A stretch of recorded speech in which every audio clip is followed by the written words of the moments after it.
Have you ever felt like you were on the brink of uncovering something extraordinary?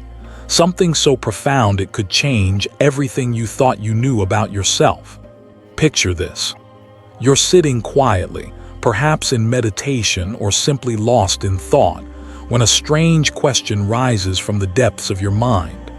It's not loud, it doesn't shout, but it has the power to shake the very foundation of your reality. The question is simple, yet it echoes through your entire being. Who is watching the watcher? Not just who's aware of the world outside, but who is aware of you, the one who claims to be watching. It's a question that slips beneath the surface of ordinary self-awareness, one that doesn't come with an easy answer, and one that, once asked, refuses to leave you alone. Because you see, most of us move through life believing we know who we are. We say, I am angry, I am happy, I am aware. We build a story around this I, layering it with memories, fears, and ambitions.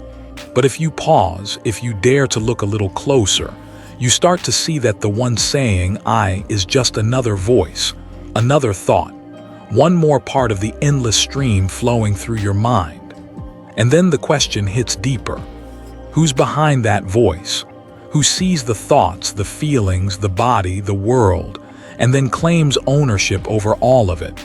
This question isn't a riddle meant to puzzle philosophers or spiritual seekers. It's an invitation, an opening, a chance to peel back the illusion of a fixed, solid self and glimpse a truth far more freeing than any identity you've ever clung to. Because the moment you truly consider this question, not as an idea, but as a direct experience, something remarkable happens. The usual sense of me starts to loosen. The stories that have bound you begin to unravel. You see that even your most intimate thoughts about yourself are simply appearances in awareness, like clouds drifting across a vast sky. Imagine for a moment that you are that sky, boundless, clear, untouched by the weather passing through it. Thoughts come like clouds, sometimes dark, sometimes light, but none of them define the sky. They only move across it. What if the true freedom you've been longing for isn't about becoming someone better or stronger, but about realizing that you were never the clouds? You were always the sky. And yet, even as you hear these words, notice the mind wanting to grasp, to label, to say, yes, now I understand, I am the sky. But who is it that claims to understand? Who is that I still trying to own the insight? This is the beauty and the terror of the question. It doesn't offer a comfortable place to settle. It doesn't give you a new identity to hide behind. It only opens a doorway to a vastness where the old walls of self dissolve. So let it in. Let the question live inside you, like a candle flickering in the dark. Let it burn through the stories you've told yourself about who you are, what you must become, what you have to defend. Let it shine light on the places you've been afraid to look.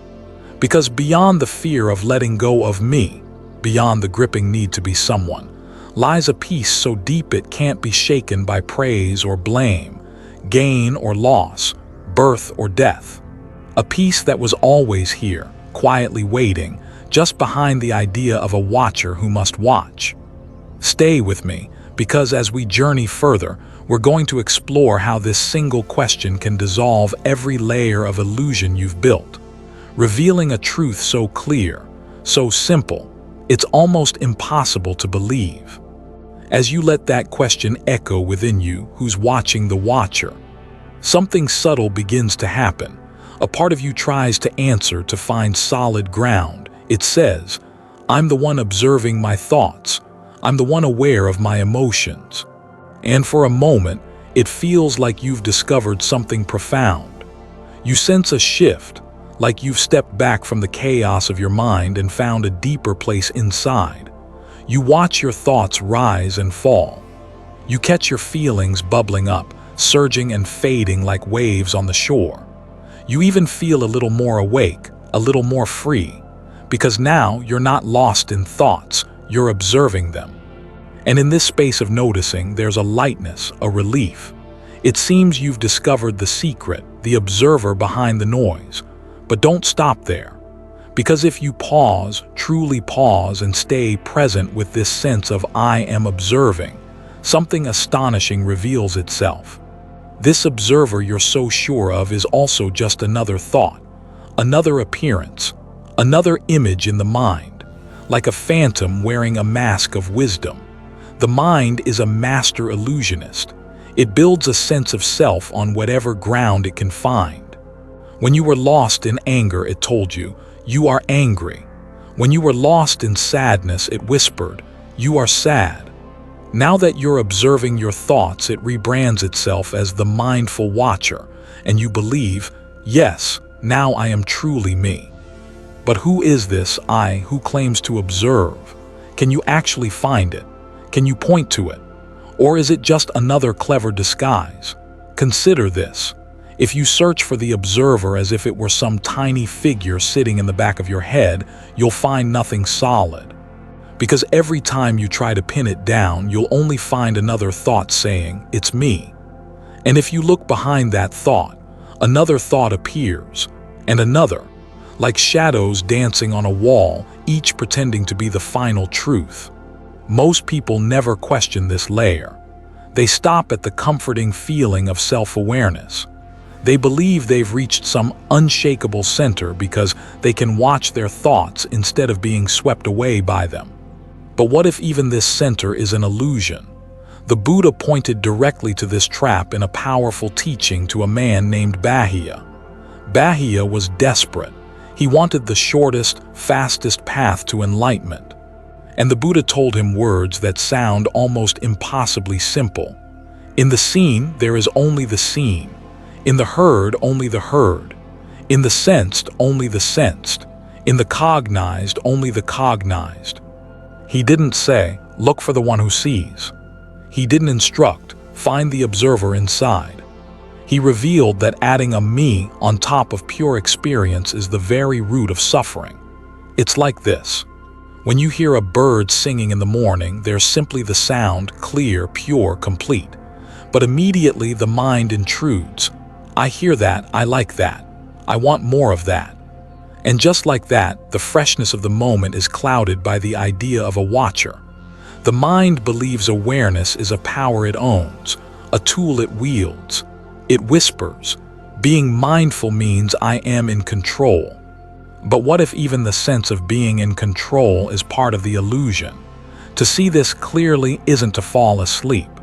It's to wake up from a deeper sleep, the sleep where the watcher believed itself to be the true self. And when you begin to see through that watcher, something remarkable happens. The mind becomes light, open, unburdened by the constant need to locate an I. In this openness, awareness flows like sound moving through an empty room, without a watcher trying to catch it, measure it, or own it. And in that flowing presence, the question, who's watching, begins to dissolve. Not because you forced an answer, but because you realize there was never anyone asking in the first place. As you sit quietly with the realization that even the observer is just another appearance in the mind, a new question begins to stir, almost like a whisper hiding behind the silence.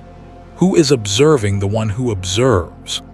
At first, it feels like an innocent curiosity, but very quickly, it becomes a spiral you can't escape.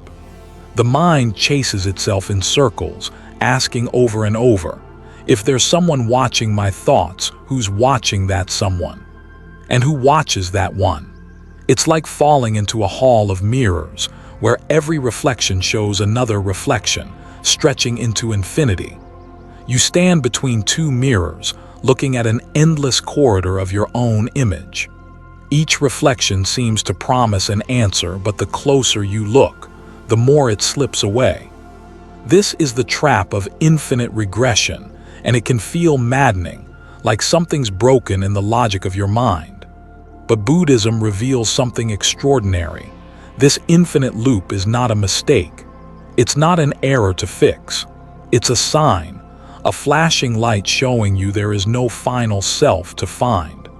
Each time you think you've discovered the knower behind everything, what you've actually uncovered is just another thought, another ripple on the surface of awareness, another reflection in the endless mirrors.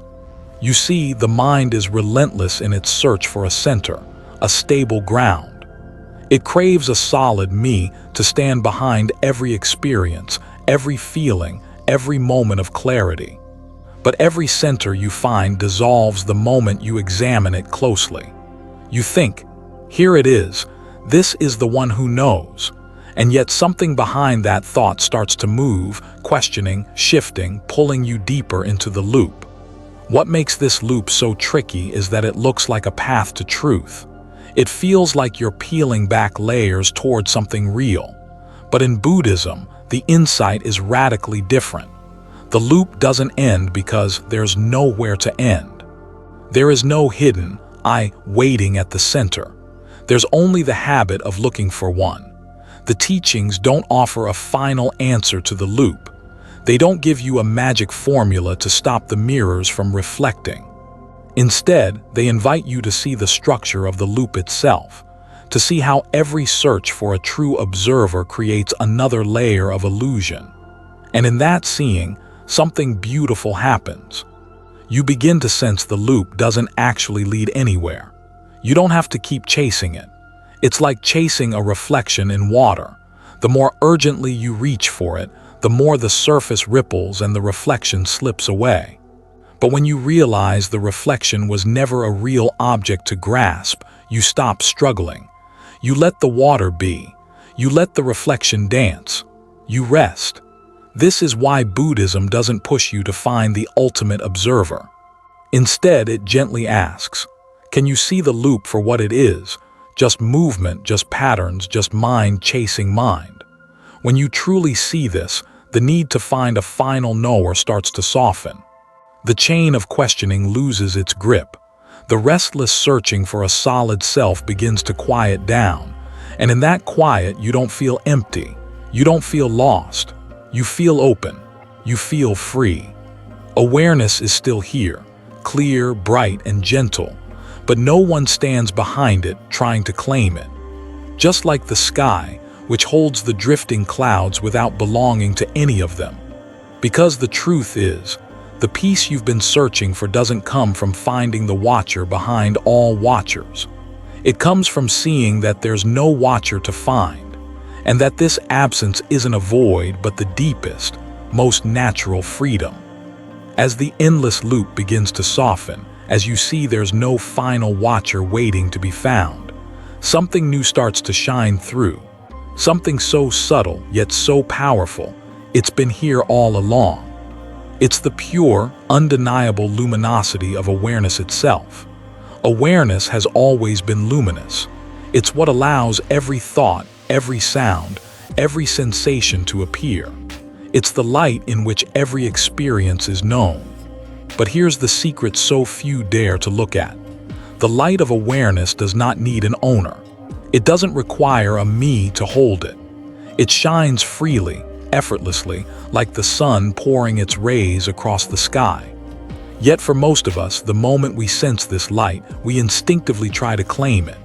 We say, my awareness is so clear today, or I lost my awareness for a moment. We speak as if awareness were a personal possession like a watch or a wallet we carry around. But is that true? Can something so boundless really belong to someone? The Buddha spoke to this very point, teaching that consciousness is luminous, clear, radiant, naturally bright, but it's clouded by incoming defilements, craving, aversion, ignorance. He didn't mean the light is dirty or broken. He meant the mind's habit of believing the light belongs to a separate self is what clouds its true nature. Think of a lamp in a dark room. The light it casts touches everything without discrimination. It illuminates the floor, the walls, the objects scattered across the table. But the lamp doesn't choose what to light up. It simply shines. Awareness is like that. It touches every thought and feeling, joy, sorrow, boredom, excitement, without needing an owner to direct it. And yet, The mind's reflex is to insert a someone behind the light, a puppet master pulling the strings of attention. It whispers, if there's no one behind awareness, then who am I? Won't I disappear? Won't I become nothing? But the truth is the exact opposite. When you see through the illusion of an owner, you don't vanish. What fades away is only the tension of constantly trying to be someone, of holding up the mask of I to claim every moment. The light doesn't go out. It becomes even clearer, more open, more at peace. You might notice a subtle fear here, a quiet resistance to letting go of the one who thinks it's in control. That's natural. After all, we've been taught our entire lives to believe we must be somebody, that we must define ourselves to exist. But what if the deepest security you've been yearning for doesn't come from strengthening your identity, but from releasing it entirely? In this luminous awareness, there is no struggle to maintain a fixed self. There's no inner battle to keep track of my progress, my failures, my awakening. Awareness just is clear, alive, unclaimed. It's like a sky unbothered by the storms passing through it. Clouds gather, rain falls, winds howl, but the sky itself remains untouched. Whether it's the dark night of confusion or the bright day of clarity, the sky's openness never changes. So let this be your invitation. Instead of trying to own awareness or control it or perfect it, simply rest as it. Let it shine without interference. Trust that you don't need to stand behind it for it to function. Trust that the light of knowing doesn't need a knower. And in this effortless allowing, you may discover a peace deeper than any sense of self could ever provide. A peace that has been quietly waiting beneath every thought, every feeling, every search. As you begin to rest in the luminous, ownerless awareness, a remarkable quiet can settle in. Thoughts become softer. Feelings lose their stickiness. The mind grows spacious, and a sense of clarity dawns. It's a precious moment, so still you can almost hear your heart's whisper. But right here in this profound stillness, a subtle voice often rises from the shadows of the mind, almost proud of itself. I see now. I am aware. I have arrived. It sounds wise. It feels peaceful. But if you look closely, you'll see that this I is the final disguise of the self, the last knot of identity. It's quieter than the busy thinker, subtler than the emotional storms, but it's still a thought claiming ownership of experience. This voice says, I'm not the angry one anymore. I'm not the distracted one anymore. I am the one who knows. And because it feels so calm, so spiritual, we easily believe it must be true. Yet this final claim, I am aware, is still born from the same old habit, the need to locate a self behind everything. But what if even the one saying, I know, is just another ripple in consciousness? The Buddha taught with extraordinary precision that liberation doesn't come only from letting go of thoughts or emotions. True freedom comes from letting go of the one who claims them all as mine. That means seeing through the last illusion, the sense that there is someone inside who owns awareness, someone who can take credit for being mindful or blame for being distracted. In deep meditation, when thoughts grow faint and the mind becomes luminous, it's easy to mistake that final clarity for the true self. It's tempting to stand there and declare victory. This is it. I have found it. But who exactly is making that declaration? If you stay with it, really stay, you may begin to notice that even this quiet voice is an appearance, a subtle movement in the mind. Like a ripple on a perfectly still lake, it disturbs the silent depth by claiming, this silence belongs to me. And when you see that, something extraordinary happens. The final knot begins to loosen. Not because you force it away or push it down, but because you see it for what it is. Just another wave, not the ocean itself. You don't need to destroy this voice. You don't need to wage war against it. You simply stop believing it's the true center of your being. It's like the sun shining in a clear sky. It doesn't need to know it shines. It just shines. Likewise, awareness doesn't need a watcher to be present. It simply is naturally, effortlessly.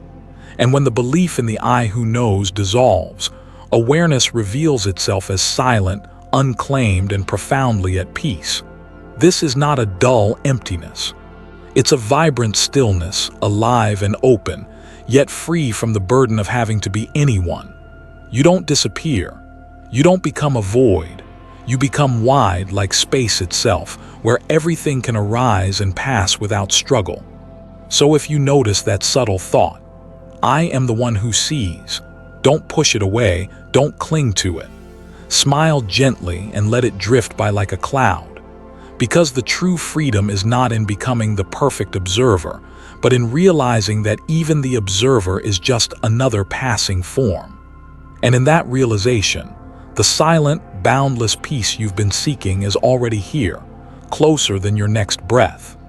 As the final knot of identity loosens, it's easy to wonder, how can you live without constantly holding on to me? How do you move through life without a fixed center to defend or prove? For this, the Buddha and many awakened teachers offered timeless metaphors, images so simple and vivid they cut through confusion and speak straight to the heart. One of the most beautiful is this: awareness is like the sky, and thoughts and emotions are like the clouds. The sky doesn't chase the clouds. It doesn't resist them. It doesn't try to possess them. And it never gets entangled when clouds gather into storms or drift apart into clear days. The sky remains wide open, untouched, whether it's filled with thunder or empty and blue. This is the true nature of your mind. When you stop identifying with every passing thought, feeling, or mood, you realize you were never the clouds. You've always been the vast, boundless sky. There's an old Zen saying that captures this perfectly. Let your mind be like the sky. Clouds come and go, but the sky never moves. Consider your own experience. Anger appears like a dark storm cloud, then fades. Joy bursts forth like a bright summer cloud, then drifts away. Anxiety, excitement, boredom, each one floats across the open expanse of awareness. But have they ever changed the sky itself? Has the sky ever needed to grab onto or push away a single cloud? And yet we live as if each cloud defines the whole sky. I am angry. I am sad. I am joyful. Each statement ties our identity to a fleeting experience, as if the clouds could somehow own the sky. But clouds don't own the sky. They only borrow its space for a while. The Buddha spoke of this luminous, cloudless mind when he said, "This consciousness, monks, is luminous, but it is defiled by incoming defilements." He didn't mean your true nature was broken or dirty. He meant the natural clarity of awareness becomes clouded when we identify with every thought as me or mine. But the moment we see thoughts for what they are, passing appearances, the mind's luminosity shines forth again, like the sun emerging from behind the clouds.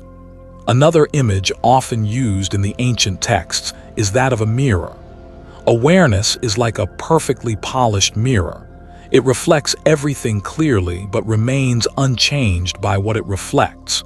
An angry face appears in the mirror, then a smiling one, then a tearful one, but the mirror doesn't cling to any of them. It just reflects effortlessly. So ask yourself, are you the ever-changing reflections of thoughts and feelings? Or are you the mirror-like awareness in which they appear and disappear? When you truly see this, you begin to relax into the openness of the sky, the clarity of the mirror. You stop chasing after clouds, trying to hold on to the sunny ones or drive away the stormy ones. You start to rest in the unchanging, limitless space of awareness itself. And in that resting, life becomes lighter. Experience flows more freely. Challenges lose some of their heaviness. Joy doesn't need to be clutched, and pain doesn't need to be feared. Because you realize you are the sky, not the weather. As you start to live more like the sky, wide, open, and untouched by the constant parade of thoughts, something remarkable begins to happen. The mind's restless habit of searching for a solid self, a final answer, or a permanent ground begins to soften. Like a wave losing its force as it reaches the shore, the momentum of endless seeking starts to settle. At first, this settling can feel strange, even unsettling. After all, we've spent our lives driven by questions. Who am I? How can I find happiness? What should I become? These questions have been like background music, filling the silence we fear. But what if silence isn't something to avoid? What if it's the very space where true peace emerges? This is the silence not of an empty room, but the deep, vibrant stillness of a mind no longer obsessed with becoming someone. A stillness that doesn't require answers, because it sees that the very need for answers was the source of agitation all along. The Buddha described this kind of peace in words that cut straight to the heart. There is, monks, that base where there is no earth, no water, no fire, no air, no base of infinite space, infinite consciousness, nothingness, or neither perception nor non-perception. There is neither coming nor going nor standing still, neither death nor birth. It is the end of suffering. What is this place the Buddha speaks of? It's not a magical dimension somewhere else. It's the realization that freedom comes not from chasing a new identity or constructing a perfect self, but from letting go of the very search for a permanent I. In meditation, you can taste this stillness when the breath slows, thoughts drift by without hooking your attention, and the observer itself begins to fade into the silence. At first, you might notice fear. If there's no one watching, what will happen to me? Will I vanish? But as you rest deeper, you discover something astonishing. What disappears is not your presence, but the tension of constantly trying to maintain a separate self. And in the absence of that struggle, what remains is a profound peace, fresh and alive. You're not floating in numbness or blankness. You're resting in a knowing that doesn't belong to anyone, a natural, effortless awareness that needs no owner. Here, experience unfolds freely. Sounds come and go. Sensations rise and fall. Thoughts appear and dissolve. But none of it needs to be claimed or pushed away. There's nothing left to protect, nothing left to prove, nothing left to become. This is the peace beyond the search. A quiet so deep it can hold the entire storm of life without being disturbed. A stillness so vast it makes every moment feel spacious and new. And once you've glimpsed this, you'll know it's not something you can chase or manufacture. It's always been here, silently waiting beneath the layers of striving and fear, like the calm depth of the ocean beneath churning waves.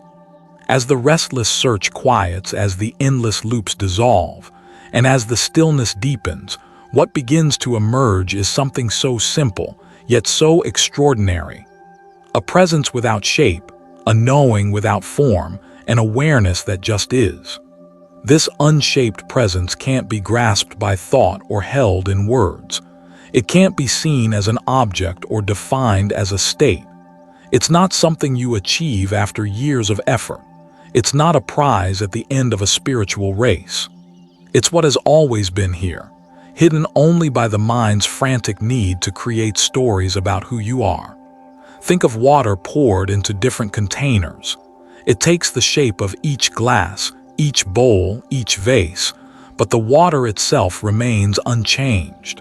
For most of your life, awareness has flowed into the shapes of your thoughts, sometimes fearful, sometimes proud, sometimes longing. Each shape made you believe, this is me.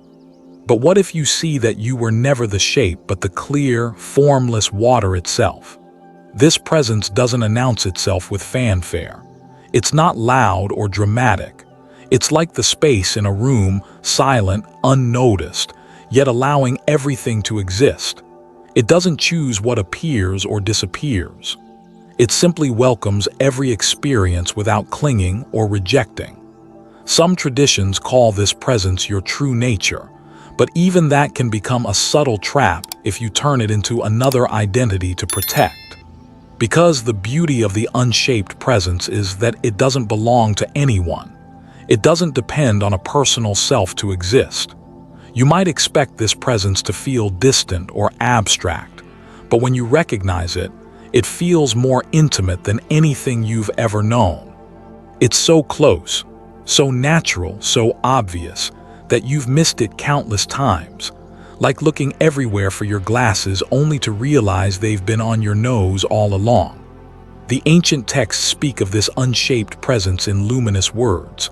Where water, earth, fire, and wind have no footing, there the stars do not shine, the sun is not visible, the moon does not appear, darkness is not found. And when a sage, through wisdom, has known this for himself, then from form and formless, from pleasure and pain, he is freed. This is not a place you arrive at. It's what remains when there's nothing left to hold on to, when the mind stops trying to own awareness, to sculpt it into an identity. Then you rest as the open, unshaped presence you've always been. Life continues. Thoughts come and go. Emotions ripple through the heart. Sounds move through the air. But you don't get lost in the shapes anymore. You know yourself as the unchanging space in which everything unfolds. And from this place, compassion naturally arises. Because when you're no longer fixated on protecting your own shape, your heart opens effortlessly to every shape appearing in others. Their joy becomes your joy, their pain your compassion. Because in truth, the same unshaped presence looks through every pair of eyes. This is the quiet miracle waiting for you, a presence so simple, so formless, so free, it can never be broken or lost. As you rest in this quiet, unshaped presence, you may notice something truly astonishing. The peace you've been searching for was never hidden in some distant place, nor locked behind a lifetime of striving. It was always here, patiently waiting beneath the noise of becoming, beneath the endless stories of who you should be. You see now that the search itself, this desperate reaching, this subtle belief that something essential is missing, is the only thing that ever kept you feeling separate, small, or incomplete. The more you searched, the more you reinforced the illusion that you were far from what you longed for. Yet awareness itself has never been lost. It has never left you for a single instant. Every breath, every thought, every heartbeat unfolded within it. The lesson that unfolds in this silence is both humbling and liberating. You don't need to become anything more, because what you are is already whole. Buddhism has always pointed to this radical simplicity. When the Buddha told Bahia, "In the seen, only the seen, in the heard, only the heard," he wasn't giving him a puzzle to solve. He was offering a direct invitation to rest in what is immediately here, without adding a layer of self, without weaving stories of past or future. In that moment of seeing simply, reality reveals its completeness. What does this mean for your daily life? It means you don't need to wait for a perfect moment of meditation, a transcendent experience, or someone's approval to feel at peace. The peace you seek is not in the next book, the next teacher, or the next achievement. It's in relaxing into this very moment, into the bare, vivid presence that is always shining underneath every experience. This isn't a philosophy to memorize or an idea to debate. It's a living truth you can taste in every breath. When you find yourself lost in thought, you don't need to fight or fix anything. Simply notice. Awareness is still here. When an emotion surges like a sudden storm, you don't need to push it away or make it last. Let it pass through the open sky of your mind, knowing that the sky itself remains untouched. And when you catch the old habit of seeking, of imagining that fulfillment lies elsewhere later or in someone else, smile gently. Recognize the ancient reflex for what it is, just a habit, not a necessity. Then rest back into the presence that has never moved. Because the heart of this teaching is profoundly simple, nothing needs to be searched for.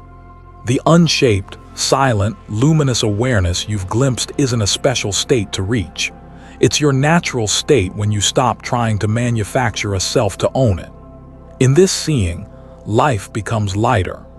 Challenges still arise, but they don't define you. Joy still blooms, but you don't cling to it. Pain still visits, but it doesn't trap you. You are free, not because you control what happens, but because you see that who you truly are has never been bound by any of it. This is the quiet revolution of awakening. Nothing outside needs to change for you to be at peace, because the peace you've been chasing was never in the changing world. It was always resting, silently, within you. As we come to the end of this journey, take a moment to notice your breath. Feel its quiet rhythm, how it rises and falls effortlessly without needing to be forced or claimed. Like your breath, awareness moves naturally, gently, unowned. Each inhale reminds you of life's freshness. Each exhale invites you to let go, to release the illusion of control, to rest as the open sky. This simple breath holds the essence of true freedom. Not a freedom you need to chase or earn, but a freedom already breathing in you. It's the freedom of knowing that you are not the clouds of thought or the storms of emotion, but the spacious awareness in which everything comes and goes. It's the freedom of living lightly, rooted in the peace that nothing more needs to be added, nothing needs to be taken away. As you carry this understanding into your life, may each breath remind you, you are not bound by the shapes your mind creates. You are the unshaped presence, silent, luminous, and free. If these words resonated with you, I invite you to subscribe to Zen Buddhism Wisdom. Here, we explore the timeless teachings of the Buddha, the art of letting go, and the beauty of living deeply in each moment. May we walk together on this path of peace, and may your days be filled with clarity, compassion, and quiet joy. Thank you for sharing your time and presence. Until we meet again, may you breathe with ease, live with openness, and rest in the breath of freedom.